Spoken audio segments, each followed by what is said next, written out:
This is the anatomy of the cross-section through a spinal cord. I've gone ahead and I've already identified some items for you. So this is the cross-section through the actual spinal cord that does have a sulcus or fissure on either side. The gray matter is in the center. So this is all gray matter, the butterfly-shaped region. This is the central canal in the center. The horns we have around, the dorsal horn is in the back. This is also a dorsal horn. This is a ventral horn, this is a ventral horn. In some regions of the spinal cord we have lateral horns, but I didn't indicate those here. Remember that the ventral horn is going to have cell bodies that are motor.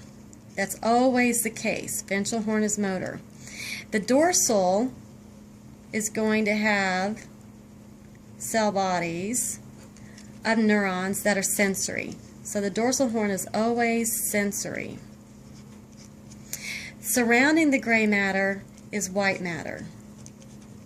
And the white matter consists of myelinated axons. So we're going to have myelinated axons running up and down to the brain and down through these columns that you see around here. So this could be called a white column or a lateral column, or the other term that we use besides column is funiculus.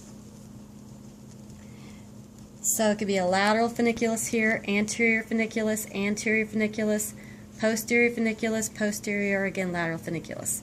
So then to show you the arrangement of the roots that we have, I've drawn the dorsal root, and this is the dorsal root ganglion here. I'm going to abbreviate, dorsal root ganglion. And then the ventral root would be over here.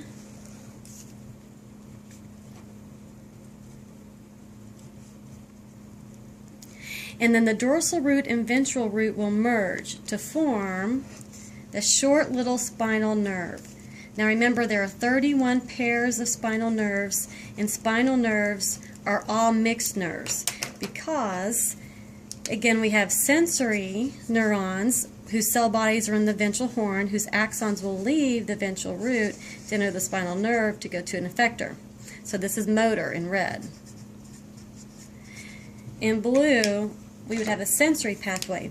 Sensory pathways, this is a sensory neuron that would be coming in through the spinal nerve into the dorsal root. It's a unipolar neuron, so its cell body is found in the dorsal root ganglion, and then it goes on to enter into the dorsal horn. So this is a unipolar sensory neuron in the dorsal horn with its cell body in the dorsal root ganglion. It ends here in the gray matter in that dorsal horn.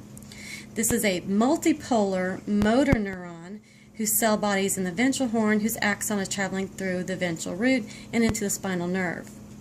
So that's the basic arrangement of the cross-section through a spinal cord.